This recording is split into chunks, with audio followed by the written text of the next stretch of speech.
முந்தினவைகளை நினைக்க வேண்டாம் வேண்டாம், பூர்வமானவைகளை சிந்திக்க வேண்டாம் வேண்டாம்.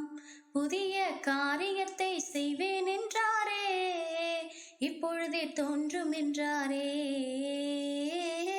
புதிய காரியத்தை செய்வேன் என்றாரே, இப்பொழுதே தோன்றும் என்றாரே. வேதத்துல கூட ஒரு அழகான வசனம் இருக்கிறது. முந்தினவைகளை நினைக்க வேண்டாம், பூர்வமானவைகளை சிந்திக்க வேண்டாம், இதோ நான் புதிய காரியத்தை செய்கிறேன். ஏசாயா 43:18. உங்களுடைய கடந்த காலத்துல மறக்க முடியாத கசப்புகள், கஷ்டங்கள், போராட்டங்கள், காயங்கள் எதுவோ வேணாலும் இருந்திருக்கலாம். ஆனா உங்களுடைய கடந்த காலத்தை நினைச்சு கவலைப்பட்டுட்டு நம்ம என்ன பண்ண போறோம்? அதனால உங்களுடைய கடந்த காலத்தை மறந்துடுங்க. உங்களுடைய எதிர்காலத்தை ஏசப்பாவோட கரத்துல கொடுங்க.